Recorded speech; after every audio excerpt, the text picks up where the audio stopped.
Jasmine Crockett walked into that studio knowing exactly what kind of conversation she was stepping into. Political television, especially when it pits a Democrat against a conservative firebrand like Karoline Leavitt, can easily dissolve into chaos. But Crockett didn't plan to meet fire with fire. She planned to meet it with preparation, and when the moment came, that preparation made all the difference. As the cameras rolled and the debate began, Leavitt leaned into her usual talking points. She spoke assertively, claiming that the Biden administration had lost the trust of the American people and that credible whistleblowers had pointed to a pattern of corruption. She cited reports that allegedly tied President Biden to overseas business dealings and repeated a figure she had mentioned on multiple platforms: $10 million in supposed bribes. The moderator didn't interrupt her. Neither did Jasmine Crockett. She simply waited, listening carefully, eyes steady on her opponent. Then, when the floor turned to her, Crockett did something that caught the audience by surprise. She didn't scoff. She didn't launch into a counter-rant.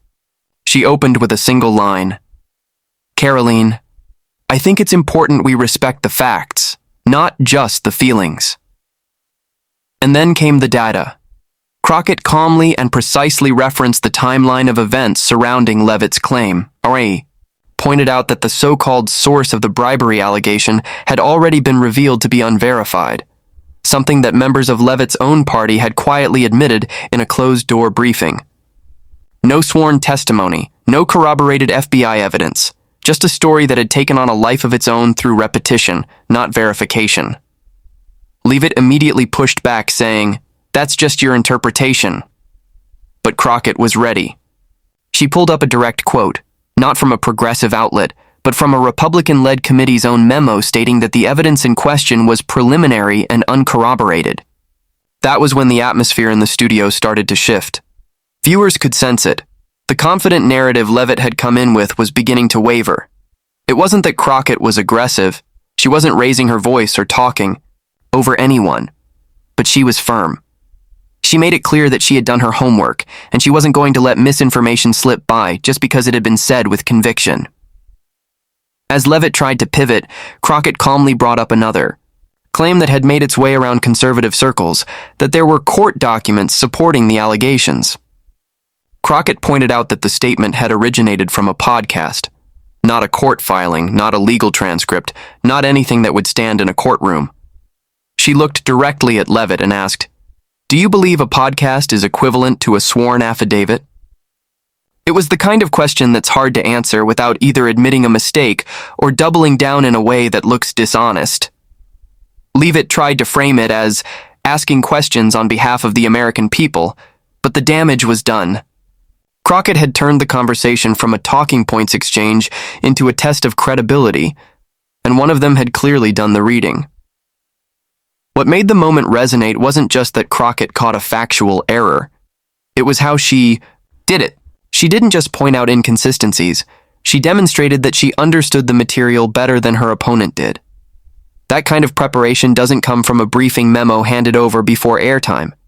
It comes from doing the work, from understanding the legal implications of the words used in public debate, and from refusing to let half-truths shape the national conversation. In an age where televised debates often prioritize sound bites over substance, Crockett's strategy stood out. Her approach showed that being prepared isn't just about having facts at hand, it's about using those facts to calmly dismantle falsehoods, one piece at a time. And in doing so, she didn't just counter a narrative, she showed what accountability looks like in real time. The moment Karoline Leavitt stood up and walked off the set, everything about the segment changed. It wasn't scripted, and it wasn't planned. In a political media landscape where most interactions follow a fairly predictable pattern, what happened that day stood out, not because of shouting or theatrics, but because of what it revealed about pressure, truth, and composure. Up until that point in the segment, Leavitt had been holding her ground. As a well-known conservative commentator and former Trump staffer, she was no stranger to high-pressure interviews or televised debates. She came prepared with her usual rhetorical tools, sharp language, conviction, and a willingness to challenge the opposition head-on. She opened her remarks with strong accusations aimed at the Biden administration, repeating claims she had made in previous interviews about alleged corruption and foreign payments. She mentioned whistleblower testimony, bribery schemes, and figures that had circulated in right-leaning media circles, specifically the claim that President Biden had received $10 million in bribes during his vice presidency. Seated, across from her was Jasmine Crockett, a Democratic congresswoman with a legal background and a reputation for staying composed. She didn't interrupt or dismiss Leavitt during her statements. She didn't laugh or roll her eyes. She listened, intently, and waited for her moment. And when the opportunity arrived, she calmly began to ask for clarification on some of Leavitt's key points. Crockett began by referencing the widely circulated $10 million claim, noting that the source of that allegation was a confidential human source whose statements had not been verified. In fact, she pointed out, members of the same Republican-led House Oversight Committee that first shared the information had later conceded behind closed doors that there was no confirmed evidence to support the bribery claim. Crockett then went further, noting that the alleged whistleblower testimony that Leavitt referenced didn't exist in the form of actual court documents or affidavits. Instead, she said, the claims had been echoed from a podcast episode, not exactly the kind of evidence that holds up under legal scrutiny. Leavitt tried to pivot. She questioned the impartiality of the Justice Department and brought up general frustrations many Americans feel about government transparency. But Crockett didn't bite. She stayed focused, circling back to the facts and asking Leavitt a direct question. Can you cite any legal document or sworn testimony to back your claim?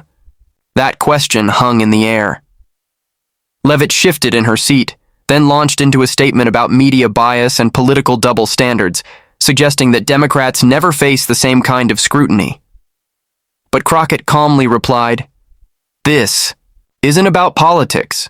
This is about evidence. And when you repeat something as fact without proof, especially on live television, it misleads people." At that point, the moderator stepped in and asked Leavitt directly if she wanted to respond. To Congresswoman Crockett's correction, that's when things took a sharp turn. Instead of responding, Leavitt's expression hardened. She hesitated for a moment, then began removing her mic. A studio assistant approached, uncertain what was happening. Without saying a word, Karoline Leavitt stood up, turned away from the panel, and walked off the set. No parting comment. No rebuttal. Just a silent exit. The silence in the room said more than words could. Crockett didn't smile or gloat. She simply folded her hands and waited for the cameras to refocus. The moderator looked stunned. The rest of the panel sat frozen, and the viewers watching at home knew something real had just unfolded, not a staged walkout or a pre-planned outburst, but a moment of pressure that someone chose not to face. It wasn't that Leavitt had been yelled at, insulted, or even talked over. The confrontation was quiet. The challenge was factual. And the walk-off said more about the strength of Crockett's argument than any volume ever could. When people walk away from a conversation like that, it doesn't happen because they're overwhelmed with noise. It happens because the facts have cornered them, and there's no easy way out. In that moment, viewers saw what happens when political confidence meets factual accountability, and the result was silence followed. The clash between Karoline Leavitt and Jasmine Crockett was never really about personalities. It was about something much larger. The ongoing tug-of-war between narrative and truth, a struggle that plays out daily in politics, media, and public perception. On live television, this conflict was put on full display. One person came armed with a rehearsed storyline, the other came with receipts, and in front of millions of viewers, the difference between the two became impossible to ignore. Karoline Leavitt entered the segment as she often does, confident, outspoken, and ready to deliver a message that resonates with her base. She wasn't subtle. She repeated bold claims that President Joe Biden had taken part in a bribery scheme involving foreign entities. She stated that there were multiple whistleblowers who had come forward, and she referenced official documentation that supposedly backed her up. These weren't just off-the-cuff remarks. They were talking points, well-crafted and designed to stir emotion, build suspicion, and reinforce a larger political narrative. that the Biden administration is corrupt, and that the mainstream media won't report on it. And to her audience, Leavitt sounded persuasive, until Jasmine Crockett began to unravel the packaging around those claims. With a calm voice and a controlled tone, Crockett didn't counter with a competing narrative. She countered with specificity. She started by identifying the central claim, $10 million in alleged bribes, and traced its origin. Not to an affidavit, not to a court filing, but to a confidential human source report that had been publicly acknowledged as unverified. Then Crockett brought up the Republican-led House Oversight Committee, which had originally circulated the report. She noted that members of that very committee had clarified, behind closed doors and in some cases in public statements, that the information was uncorroborated. This wasn't a Democrat's opinion, it was a matter of official record. Leavitt tried to hold the line. She pivoted, suggesting that the American people should at least be able to ask questions, and that media double standards were to blame for the lack of follow-up coverage. But Crockett didn't let the argument drift into vague generalizations. She kept it tethered to facts. She asked a pointed question. Karoline, when you said on national television that there were court documents backing your claim, what exactly were you referring to? Because I've read the filings and I haven't found any. It was a moment that stopped Leavitt in her tracks. For a few seconds, there was silence, an unusual thing during heated political exchanges. Leavitt looked off camera, appearing briefly unsure how to respond. She tried to reframe her earlier remarks, saying that she had heard those facts reported widely and that she was just echoing what a lot of Americans are thinking. But Crockett gently pressed again. Thinking is one thing. Stating something as fact on national television is another. That's a responsibility. And that was the core of the moment. Crockett wasn't just debunking a single claim, she was exposing a pattern. One person was repeating a carefully crafted story that sounded like the truth but didn't hold, up under scrutiny. The other was challenging the very foundation of that story, pointing out where emotion and conjecture had replaced verifiable fact. What made this confrontation especially powerful was how stark the contrast was between the two approaches. Leavitt relied on repetition, buzzwords, and familiar grievances. She invoked the idea of corruption, the deep state, and media bias. Crockett, meanwhile, remained focused on sourcing, legal terminology, and procedural accuracy. One was focused on a narrative designed to evoke outrage.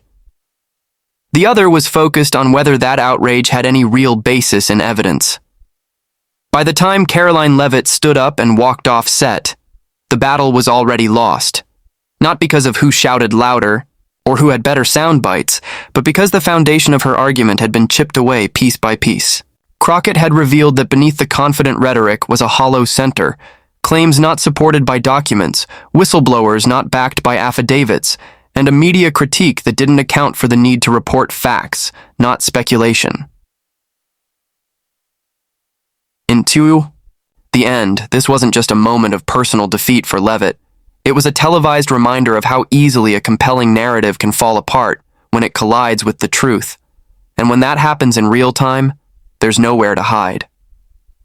The clip didn't go viral because of shouting, name-calling, or dramatic theatrics. It caught fire for the exact opposite reason.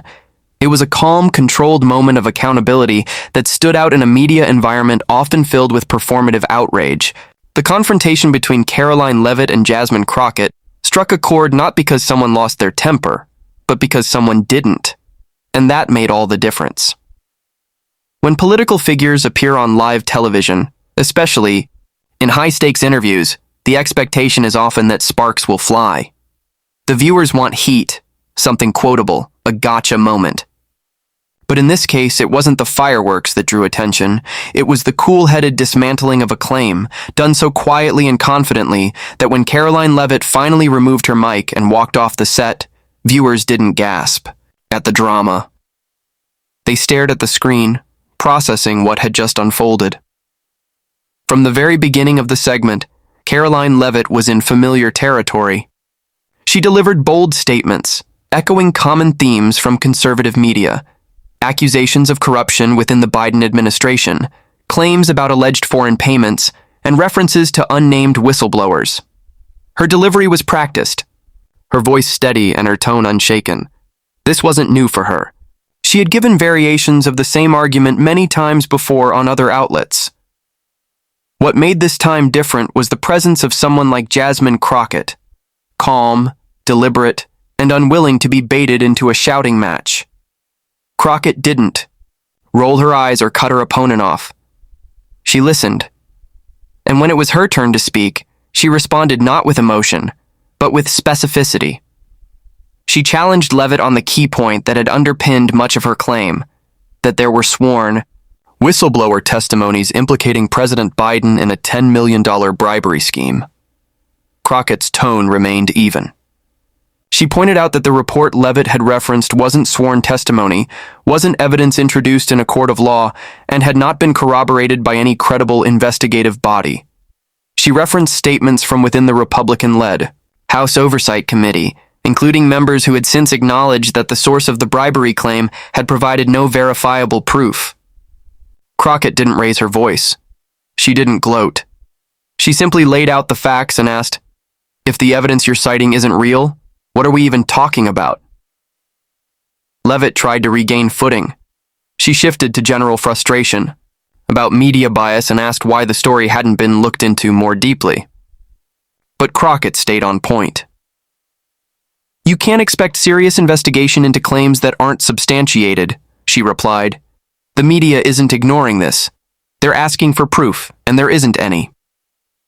The simplicity of that response struck a nerve. It bypassed partisanship and spoke directly to journalistic integrity. Not everything needs to be treated as fact just because it's been repeated loudly enough.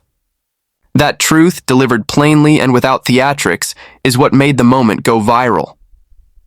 Leavitt, visibly unsettled, tried again to pivot, this time invoking patriotism, the right to question authority, and the responsibility of public officials to be transparent.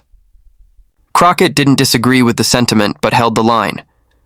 "Yes," she said, "we should ask questions, but we shouldn't present speculation as truth, especially not when the cameras are rolling." It was that final statement that seemed to break through. The studio was silent. Even the moderator appeared unsure of how to steer the conversation forward. And in that silence, Karoline Leavitt stood up, removed her microphone, and walked off the set. What followed wasn't a burst of outrage or applause. It was quiet. The moment lingered. People watching at home weren't reacting to a verbal victory or a dramatic zinger. They were watching what happens when a narrative, one that had been repeated often, was calmly challenged and couldn't hold up. And that's why the clip resonated. It wasn't entertaining in the way political television often tries to be. It was something rarer, a moment of truth in a space that's usually filled with noise. Crockett didn't win because she overpowered her opponent. She won because she didn't have to. And that, in today's media landscape, is what made people take notice.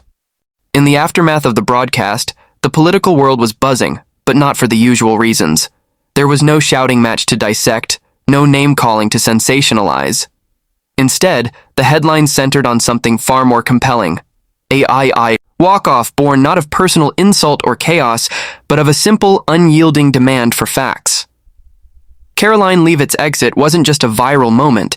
It became a symbol of what happens when a public narrative is confronted with calm, well-researched accountability and simply cannot withstand the pressure. For many viewers, the takeaway wasn't about party lines or who supports whom. It was about responsibility, specifically the responsibility that comes with speaking on national platforms, influencing public perception, and shaping the discourse that millions of people absorb every day. Leavitt came to the discussion prepared to reinforce a political message. But in the presence of Jasmine Crockett, that message was put under a microscope.